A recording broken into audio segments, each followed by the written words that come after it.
Hello friends, मैं वकील अहमद। मेरे नया YouTube channel TSTC and TSPS में आपका हार्दिक स्वागत। आज हम बात करेंगे जीवन से कुछ बातें। मोटिवेशनल वीडियो में स्वागत है। आज हम शुरू करते हैं मोटिवेशनल वीडियो मेरा एक कहानी के माध्यम से। वो कहानी आप लोग सुने होंगे कि एक आदमी मेला में गुब्बारा बेच रहा था। एक आदमी मेला में गुब्बारा बेच रहा था, तो ज्यों-ज्यों उस गुब्बारे वाले का इनकम घट जाता था, तो एक गुब्बारा हवा में फुला के उसको हवा में छोड़ देता था। आप जानते हैं कि जो गुब्बारा हवा में उड़ता है उनमें जो गैसें भर रहता है, उसके कारण क्या होता है, वो गुब्बारा उड़ता है। तो जब वो गुब्बारा छोड़ता था हवा में, तो आसपास का बच्चा जब मेला में घूम रहा था, उस गुब्बारा उड़ता हुआ गुब्बारे को देख के दौड़ते दौड़ते उस गुब्बारे वाले के पास आया, अंकल ये वाला मुझे गुब्बारा दीजिए। इस तरह से जब जब उसका बिजनेस डाउन होता था या इनकम घटा था, तो एक एक गुब्बारा फुला के आपको हवा में छोड़ देता था। धीरे धीरे जब क्या हुआ कि उसके साइड में मतलब कि कभी लाल वाला गुब्बारा, कभी पीला वाला गुब्बारा, कभी व्हाइट वाला गुब्बारा छोड़ते जा रहा था। उनमें से पीछे से देख रहा है कि एक छोटा सा बच्चा उसके साथ को खींच रहा है कि अंकल ये लाल वाला गुब्बारा नहीं उड़ सकता है, अंकल ये पीला वाला गुब्बारा नहीं उड़ सकता है, अंकल ये आपका बैगनी वाला गुब्बारा नहीं उड़ सकता है। तो गुब्बारे वाला ने उस मासूम सा बच्चे को बात को समझ ले कि ये बोलना क्या चाहता है। उस गुब्बारे वाले ने उस मासूम के बच्चे को गोद में उठाया और बोला, बेटा ये जो गुब्बारा उड़ रहा है, ये जो गुब्बारा उड़ रहा है, ये अपने रंगों से वजह से नहीं उड़ रहा है। ये जो गुब्बारा उड़ रहा है, इसके अंदर जो हम गैस भर रहे हैं वो हीलियम या हाइड्रोजन, उस गैस के वजह से ये गुब्बारा उड़ रहा है। तो जीवन में दोस्त यही चीज लागू होता है। कोई भी जो सक्सेस पाने के लिए, ऊपर उठने के लिए काला गोरा लंगड़ा लूल्हा का भेद नहीं है। अगर आपके अंदर क्षमता है और परमात्मा या ऊपर वाला ने प्रत्येक इंसान में वो ताकत भरा है, बस हमें उस ताकत को पहचानना है और आगे बढ़ना है। हम आज क्या होते हैं, आदी बन गए हैं, आलस का आदी बन गए हैं। मोबाइल हमें अपने आप जकड़ के रखते हैं। मोबाइल से ही हम दूर नहीं हो पा रहे हैं, तो हम लाइफ में क्या करेंगे, लाइफ में क्या कर सकते हैं, ये सोचो तुम क्या कर सकते हो। दूसरा तुम्हारे जैसा कोई नहीं है दुनिया में। बस आज हम क्या बन गए, आलसी बन गए, आलस बन गए हैं। आलस दुनिया का सबसे खतरनाक रोग है। कहते हैं कि इस दुनिया का सबसे बड़ा रोग क्या कहेंगे लोग, उससे भी खतरनाक रोग है आपका आलस। आलस को त्यागो तो आगे बढ़ोगे। आप जानते होंगे कि आज हम लोग इतना आलसी बन गए हैं, मोबाइल हमें इतना चिपक लिया है कि दूसरा काम करने का फुर्सत नहीं होते हैं। आगे बढ़ो, दुनिया का जिंदगी का नाम है।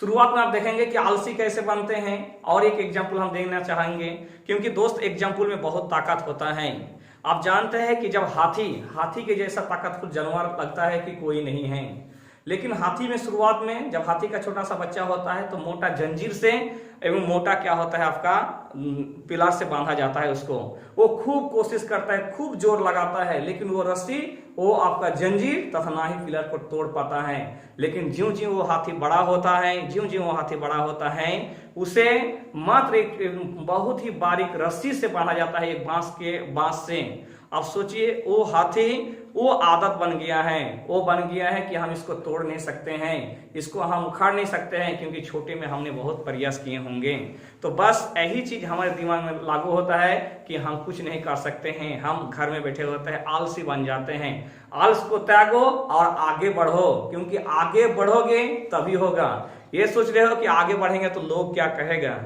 लोग का काम है दोस्त कहना, वो तो कहते रहेंगे। आप कुछ करेंगे तो भी कहेगा, नहीं करेंगे तो भी कहेगा। लोगों को काम है कहना, वो कहते जाएगा। लोगों के बातों का अगर दिल में लगाओगे तो कभी आगे नहीं बढ़ पाओगे। एक उदाहरण देना चाहेंगे, क्योंकि आप जानते हैं कि उदाहरण में बहुत बड़ा ताकत होता है। दो भाई था जिसका नाम था राइट और बंधु।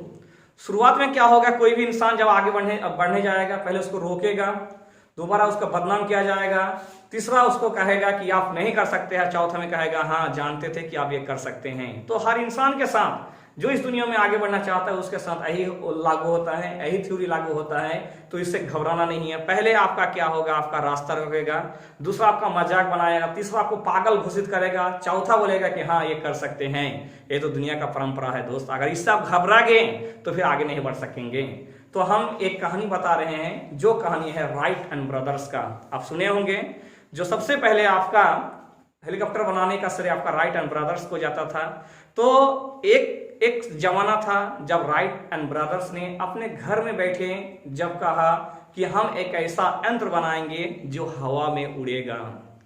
तो लोगों ने क्या क्या उसका मजाक बना दिया कि हम कोई भी चीज को ऊपर फेंकते हैं तो वो नीचे आता है, क्यों आता है? वो ग्रेविटेशन के कारण आता है। तो राइट एंड बंधु के बातों को लोगों ने मजाक बना लिया कि वो दोनों पगला गया है, पागल हो गया है, हवा में यंत्र को उड़ाने का बात कर रहा है। ज्यों ज्यों वो बाहर जाता था, निकलता था, देखो दोनों हवा में उड़ने वाला सोच रखते हैं, ये देखो दोनों पागल आ गया है, दोनों ये हो गया है, वो हो गया, बहुत तरह के ताना मारना शुरू कर दिया।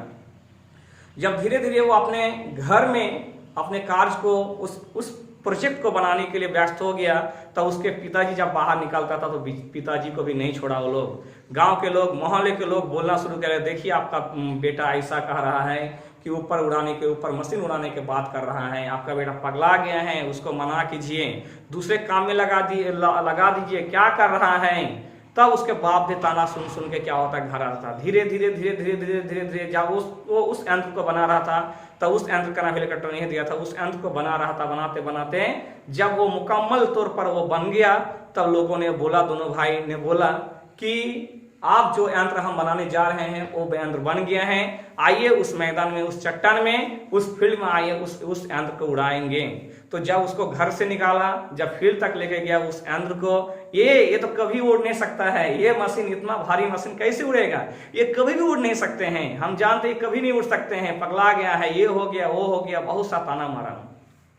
लेकिन जब दोनों भाई उस इसमें बैठा, मशीन में बैठा और टेकअप कर लिया, तब जब उड़ना शुरू किया, तब आदमी ने देख के रहा और उसके बाप को बोला कि ये तो दोनों बेटा आपका गया भाड़ में, क्योंकि उड़ गया और नीचे कभी नहीं आएगा, उड़ गया और नीचे नहीं आएगा, आप गया, दोनों बेटा आपका खत्म, आप जाइए आराम से, आपका बेटा वापस नहीं आने वाला है। तब जब 1 से 1.5 घंटा बाद उसका बेटा वापस आया, तब गांव वालों क्या बोलता है, जानते थे कि आपका बेटा कुछ करेगा। बस यही चीज दोस्त हमारे जीवन में लागू होता है। हम पहले कोई भी चीज करने जाते रहते हैं तो उसको रोकने के लिए खड़ा होता है, 1000 आदमी खड़ा हो जाता है, उसके बाद आपका बुराई शुरू हो जाता है, उसके बाद आपका मजाक बनाना शुरू हो जाता है, उसको लास्ट में कहता है कि हाँ जरूर आप जानते हैं क्या बनेंगे।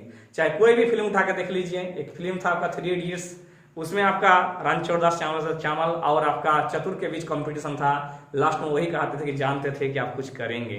तो जीवन में यही चीज होता है। तो कुछ मूल मंत्र है जो आपको हम बताने जा रहे हैं कि जीवन में, हमारे समाज में चलने के लिए जो जरूरी होते हैं, हमेशा एक चीज को याद रखेंगे आप लोग कि समाज में चलने के लिए, अच्छा से रहने के लिए हमेशा 3 बातों को याद रखना है। वो 3 बात हैं, मुंह में शक्कर, माथे पे बर्फर और पैर में चक्कर। इसका अर्थ होता है मुंह में शक्कर, यानी आपको हमेशा जो बोली बोलना है वो मीठी बोली बोलना है, आपकी बोली से किसी को दुख ना लगे। इसलिए कहा गया है कबीरदास कि ऐसी वाणी बोलिए मन का आफा खोय, अपना तल सतन करे औरों को सुख होय। इसलिए कहा गया है कि अगर आप अच्छा बोली बोलते हैं तो आपके साथ साथ सुनने वालों को भी क्या होगा, शांति का अनुभव होगा। दूसरा था माथे पे बर्फर। माथे पे बर्फर का मतलब कोई भी आप डिसीजन लेते हैं, कोई भी आप कार्य करते हैं, कोई भी आप जब डिसीजन लेते हैं तो अपने माइंड, अपने माथे को क्या किए, ठंडा करके कोई भी इसको लीजिए। आप कोई भी सजेस्ट करते हैं या कोई भी सामान को लेते हैं तो अपने माथे को ठंडा करके उस चीज का चुनाव करें। और तीसरा है सर आपका पैर में चक्कर। पैर में चक्कर का मतलब आप अपने पैर को जितना दौड़ाओगे, आप सक्सेस की सीढ़ी चढ़ते जाओगे। पैर को अगर नहीं दौड़ाओगे तो सक्सेस का सीढ़ी चढ़ नहीं पाओगे। तो ये समझना है कि आपको आलस से दूर भागना है, आपको आलसी नहीं बनना है। मोबाइल जो आपको जकड़ रहा है, मोबाइल से बाहर निकल के कुछ करने का सोचो। जब तक नहीं सोचोगे तब तक कुछ नहीं होगा। आपको सोचना है, आगे बढ़ना है, आपको आगे हर हालत में बढ़ना है। आपको पोखर का पानी नहीं बनना है, आपको नदी का पानी बनना है। नदी का पानी में एक चीज क्या देखते हैं, निरंतर चलते जाता है। सुबह हो, शाम हो, कोई भी टाइम हो, वो पानी चलते जाता है। दुनिया में मेहनत नहीं, आपको लगातार मेहनत करना है। आप सोचिए कि जब 37 से 40 डिग्री टेम्परेचर में खेत में कोई काम करता होगा तो उसको कैसा अनुभव होगा। अगर आप स्टूडेंट हैं तो सोचिए कि अगर बाय द वे हम नहीं पढ़ेंगे, पढ़ लिख के कुछ हासिल नहीं करेंगे तो उसके जैसा भुगतना पड़ेगा, हमें खेत में काम करना पड़ेगा। अगर आप सोचते हैं कि अगर खेत में काम नहीं कर पाएंगे तो आप पढ़िए, आलस को दूर कीजिए। अगर आपको पढ़ने का मन नहीं करता है तो सोचिए, जब आपका बाप आपके सपनों को लेके थका हारा बाहर निकालता है काम करने के लिए और उतना डिग्री सेल्सियस में 40 से 42 डिग्री सेल्सियस में घर आता है तो उस पिताजी का चेहरा को एक बार जरूर देखिए, तब आपको पढ़ने का मन करेगा कि क्यों हम लोग को इतना सुंदर घर में रख के सिर्फ हम लोग को बोल रहा है पढ़िए, लेकिन हम लोग क्या करते हैं, पढ़ते नहीं हैं। तो आपका काम है सर पढ़ना और आगे बढ़ना, क्योंकि आपके साथ साथ हम हर वीडियो में कहते हैं आपके बाप का, आपका पूरा परिवार का फ्यूचर जुड़ा हुआ है। तो आपको सोचना है, समझना है, मेहनत करना है और लगातार मेहनत करना है, रुकना नहीं है। जिंदगी का नाम रुकना नहीं है, बस एक बार शुरू हो गया तो शुरू हो गया, जब तक सक्सेस नहीं बनेंगे तब तक रुकना नहीं है। और एक छोटा सा हम कहानी बता रहे हैं। एक छोटा सा बच्चा था जो गौतम बुद्ध के पास गया कि सर सक्सेस होने का मूल मंत्र बताइए, किस तरह से हम शॉर्टकट में सक्सेस हो जाए। तो गौतम बुद्ध ने उस बच्चे को बुलाया कि बाबू कल सुबह 9 बजे आना। वो बच्चे का छटपटा के रात तो गुजरा कि हाँ हमें अब सक्सेस का मूल मंत्र बताएगा। जैसे हमें सक्सेस का मूल मंत्र बताएगा हम वो अप्लाई करेंगे और लाइफ में सक्सेस हो जाएंगे। तब सुबह 9 बजे गौतम बुद्ध ने उसे बुलाया था। 9 बजे की जगह में वो 8 बजे पहुंच गया तो उसके सामने खड़ा हो गया कि सर आप बताने वाले थे कि सक्सेस का मूल मंत्र क्या है, सफलता का कुंजी क्या है, सफलता का मूल मंत्र, सफलता का रहस्य क्या है। गौतम बुद्ध ने उठा और उस बच्चे के साथ चलने शुरू किया जंगल की तरफ। चलते चलते एकांत जंगल की तरफ चलना शुरू किया। जाते जाते जाते जाते बीच में एक नदी को क्रॉस कर रहा था। जब बीच में नदी को क्रॉस कर रहा था तो गौतम बुद्ध ने उस बच्चे के सिर को पकड़ा और पानी में जाके घुसा दिया। जब पानी में जाके घुसा दिया वो बच्चा छटपटाना शुरू कर दिया। बच्चा छटपटाना शुरू किया, ऑक्सीजन के मारे वो बच्चा पूरा तरह से लाल हो गया था। और जैसे ही पानी से उस बच्चा को छोड़ा वो बच्चा पूरा तरह से निकलने के बाद हवा में पूरा सांस लिया। तब गौतम बुद्ध कह रहे हैं बेटा बताओ, जब तुम पानी के अंदर थे तो सबसे ज्यादा तुम्हें किस चीज की जरूरत थी। तो बोले सर ऑक्सीजन का। तुम बाहर आने के बाद कितना स्पीड में उस चीज को लिए, कोई जीवन में उतना स्पीड में कोई भी काम नहीं किए हैं। तो यही है सक्सेस का मूल मंत्र कि कोई भी काम को कीजिए वो इतना स्पीड में कीजिए, अपने अंदर भूख उत्पन्न कीजिए, तभी आपको सफलता मिलेगा। तो सर आपको हम एक ही बात कहना चाहते हैं कि आप अपने आलसीपन को छोड़िए, आलसीपन से बाहर आइए और जिंदगी आपका इंतजार करता होगा एक बहुत ऊंचाई तक जाने के लिए। तो जिंदगी को चुनिए और आगे जाइए। Thank you very much. फिर मिलते हैं हम लोग नेक्स्ट वीडियो के लिए। इस तरह से मोटिवेशन वीडियो देखने के लिए, सुनने के लिए मेरे चैनल को सब्सक्राइब करें और आगे से आगे शेयर करें तो आपको बेहतर से बेहतर वीडियो देखने को मिलेगा। Thank you very much.